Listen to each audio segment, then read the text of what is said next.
வணக்கம் மக்களே, welcome to educate இந்த யூடியூப் சேனல் நேக்கம் அகாடமி வீடியோ கிளாஸஸ். இந்த வீடியோவில் பிஜிடிஆர்பி எல்லோருக்கும் காமனாக இருக்கக்கூடிய எஜுகேஷன் மெத்தடாலஜி டாபிக்ஸில் unit 2 the physiological and the sociological foundations of எஜுகேஷனில் இருக்கக்கூடிய இந்தியன் ஃபிலாசபர்ஸ் பற்றியான ஒரு சிந்தனையாளர்கள், இந்திய சிந்தனையாளர்கள் பற்றியான டாபிக் தான் நம்ம பார்க்க போகிறோம். அதில் ஃபஸ்ட்டு மகாத்மா காந்தி கொடுத்துருப்பாங்க.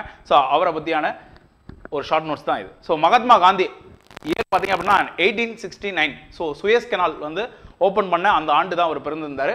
1948 விடுதலை கிடைத்து அடுத்து ஜனவரி 30 அவரை வந்து லைக் கோட்ஸே வந்து சுட்டு கொண்டுருவாங்க. ஓகேவா? ஸோ 1948 வந்து அவருடைய காலமாக இருக்குது.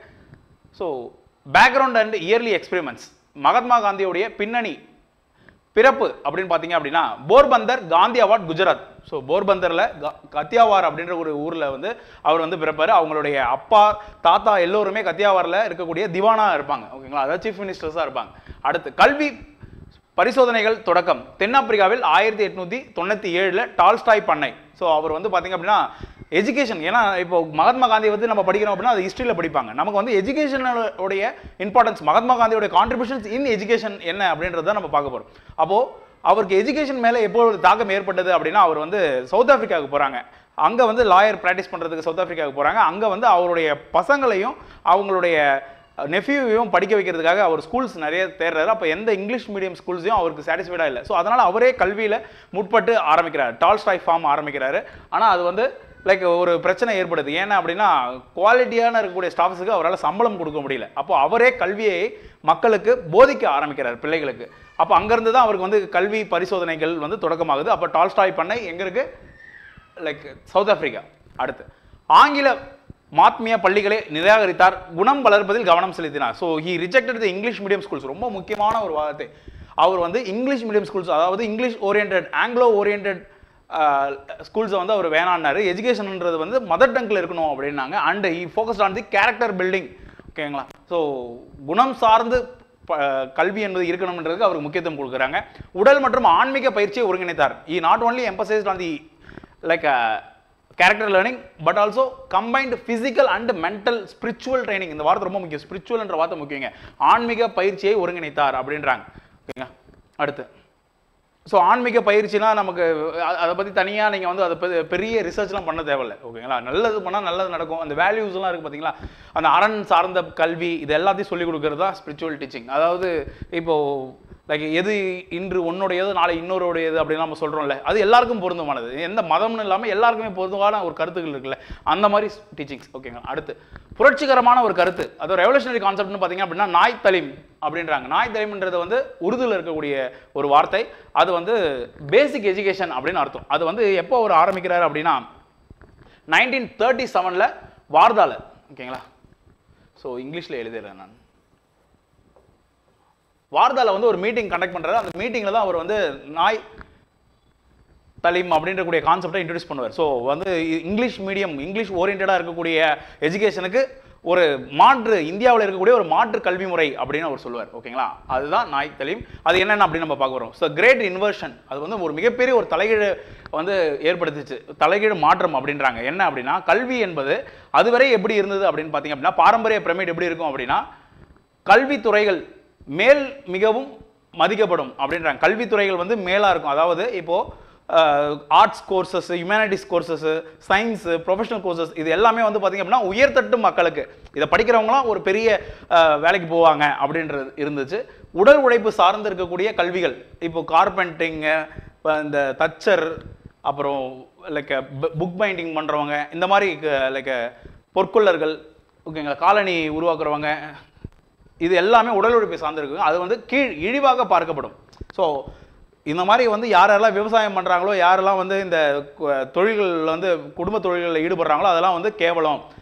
அதுவே வந்து ஒரு ஸ்கூலில் படிச்சுட்டு வெளியே போனாங்க அப்படின்னா அதெல்லாம் ஒரு கெத்து அப்படின்ற மென்டாலிட்டி தான் 100 இயர்ஸ் 100 வருடங்களுக்கு முன்பாக நம்ம அந்த கண்ணோட்டத்தில் நம்ம பார்க்கணும். ஓகேங்களா?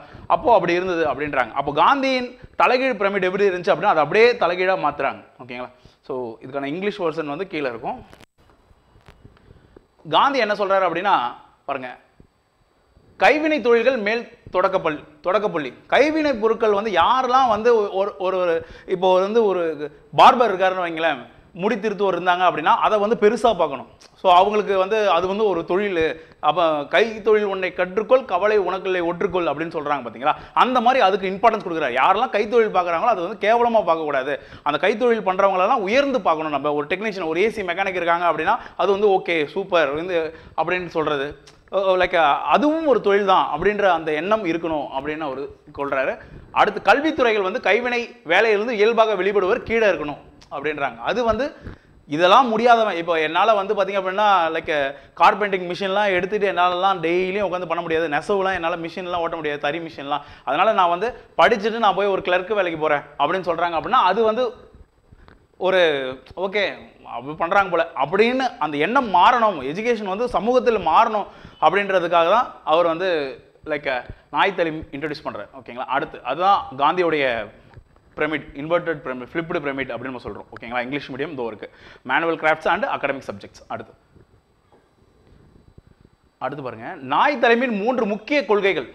ஓகேங்களா. ஸோ இதில் இருக்கக்கூடிய 3 கோர் பிரின்சிபல்ஸ் ஆஃப் நாய் தலைமை என்னென்ன அப்படின்னா, first like dignity of the labour, லேபருடைய டிக்னிட்டி, அதாவது உழைப்பின் மாண்பு எப்படி இருக்குது அப்படின்னா அதில் இருக்கக்கூடிய ப்ராப்ளம் என்ன அப்படின்னு சொல்கிறாங்க. Caste system made manual work low.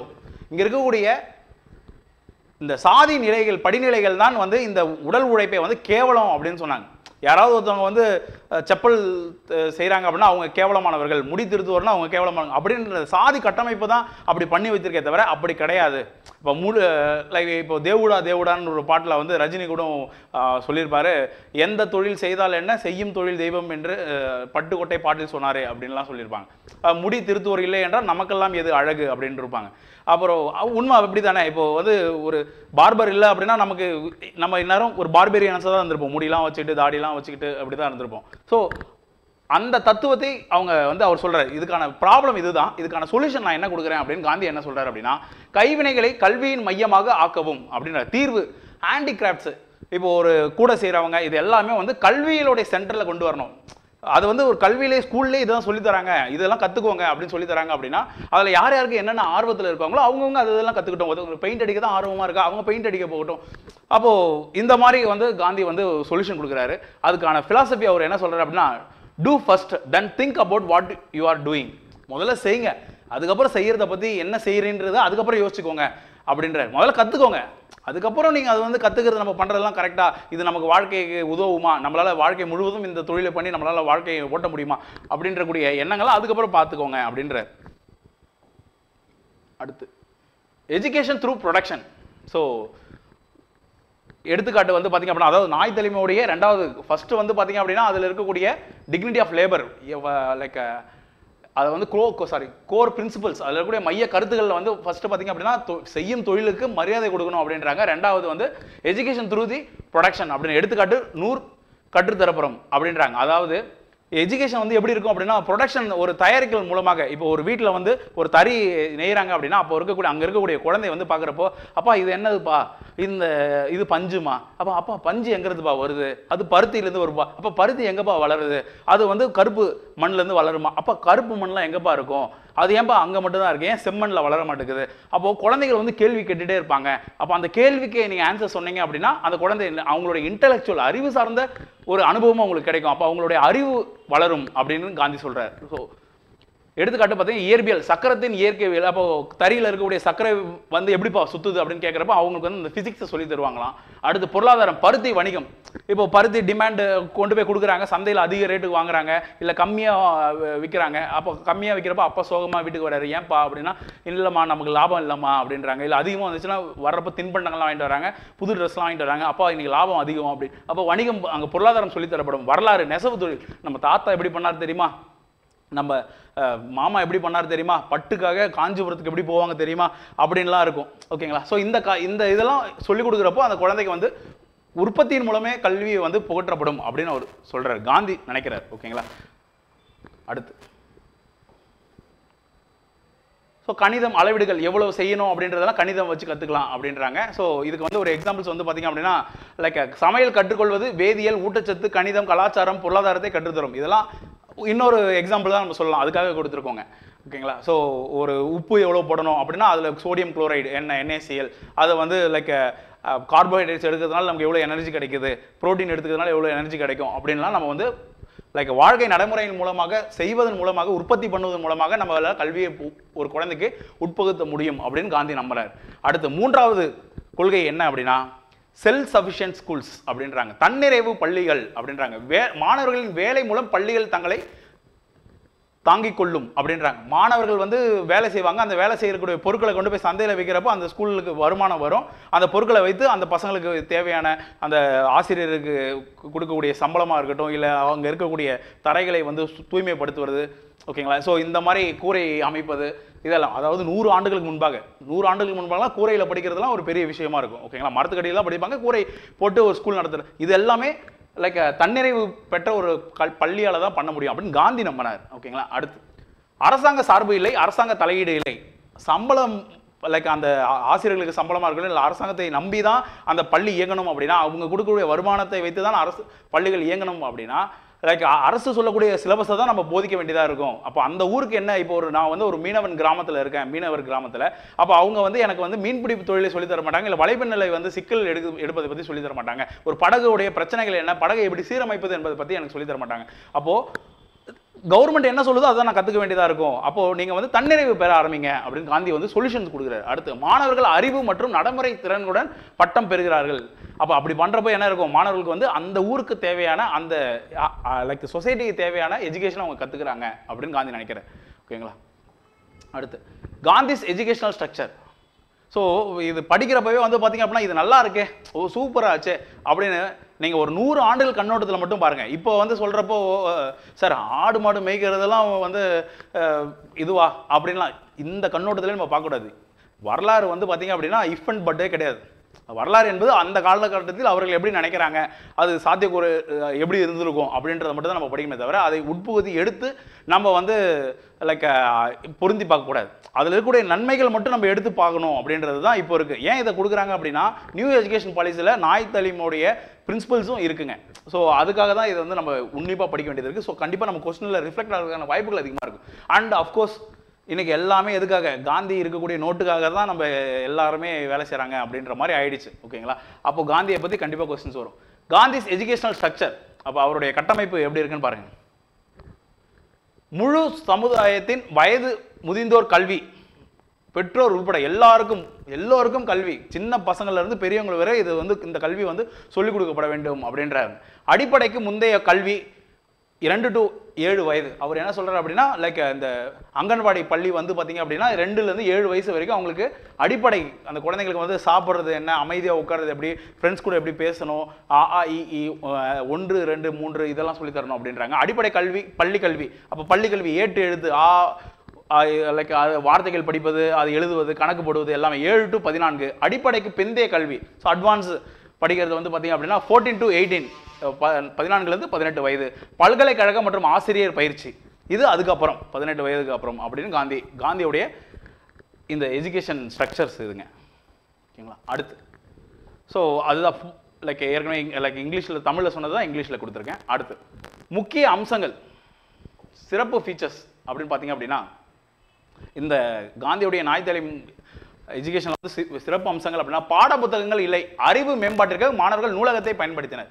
அப்போ அவங்க வந்து ஸ்கூல் புக்ஸ்ன்றது, இப்போது அவர் வந்து என்ன சொன்னாங்க அப்படின்னா தொழில் மூலமாக தான் கற்றுக்கணும் அப்படின்றாங்க. அப்போ அங்கே வந்து டெக்ஸ்ட் புக்ஸே கிடையாது. ஆனால் அஃப்கோர்ஸ் அவங்களுடைய அறிவை வந்து மேம்படுத்திக்கணும் அப்படின்னா ஒரு நூலகம் இருக்கும், அந்த நூலகத்துக்கு சென்று அவங்க புத்தகத்தை எடுத்து மாணவர்களுடைய விருப்பத்துக்கு ஏற்ப அவர்களே படிக்கலாம் அப்படின்னு காந்தி சொல்கிறாங்க, ஓகேங்களா. அடுத்து முன்னும் பின்னும் லைக் சிந்தித்து சிந்தனை அப்படின்னு இருக்கணும், ஓகேங்களா. செய்வதற்கு முன்னும் பின்னும் சிந்திக்க சிந்தனை அப்படின்னு வச்சுப்போம்.